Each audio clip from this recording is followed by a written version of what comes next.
remember, Black history is American history. You know the real history. Without Black history, where would we be? You know the real history.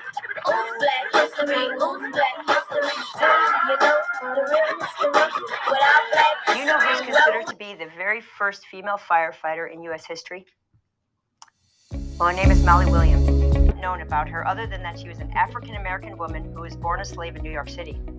Molly cooked and cleaned for the Oceanist Engine Company No. 11 in 1818. She was even responsible for cleaning the fire equipment and the hand-pull water pumps that they had as well. In 1818, there was a blizzard, and during that time, many of the volunteer firefighters became ill with the flu. Because Molly had spent so much time around the equipment, she knew how to fight fire. She knew how the equipment worked. She helped on a fire when there was a call for help during that time. And at that point, they knew that Molly could do this job. She became part of the volunteers answering the call for firefighters. She was known for her strength, her toughness, and her ability to help, as well as any of the men. The men of the Oceanist Engine Company said of Molly that she was as good as fire lady as any of the boys, and declared her volunteer number 11, which was an unofficial member. It's thanks to Molly Williams that women like Judith Livers became the nation's first female paid firefighter back in 1974 for the Arlington County Fire Department. And then 2 years later, in 1976, Toni McIntosh was the first African-American female career firefighter who was hired by Pittsburgh, Pennsylvania Fire Department. So you've learned a little bit about Molly and what she's done for women in the fire service. I have to say this is inspirational to me because she has broken ground where ground has never been broken before and helped folks like me in my career, knowing that she has broken barriers. And that's why it's so motivational to me, and then what it's done for other female firefighters across the country.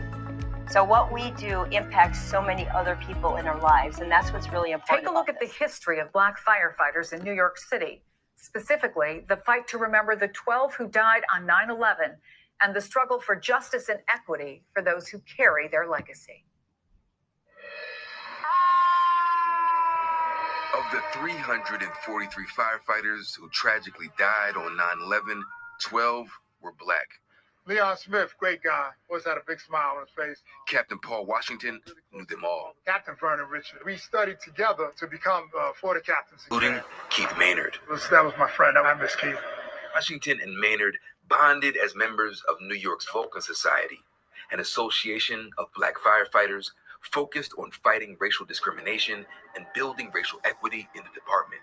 The nation mourned together. Both Captain Washington and Kevin were struck by the lack of representation in the remembrances. There was never an image of them throughout the whole deal in 9/11. There wasn't always a picture of them. There's one or two stories, but then it was just forgotten. For Captain Washington, it was symbolic of a larger problem. People of color make up a majority of New York City's population, but the fire department remains overwhelmingly white.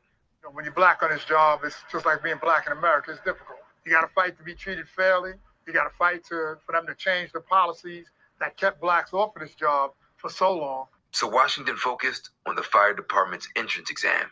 There was no way you were going to get on the job in New York if you weren't prepared or if you wasn't exposed to the way the test was given and what to expect. What was the stance of the city and the fire department? I mean, we brought these issues to their attention, and they would just blow us off, basically, you know.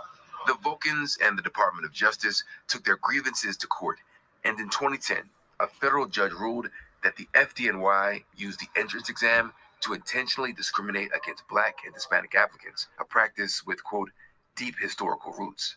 Where are we at now in terms of the diversity of the department? Well, the numbers have gone up. Blacks now, we're at about 8 or 9%.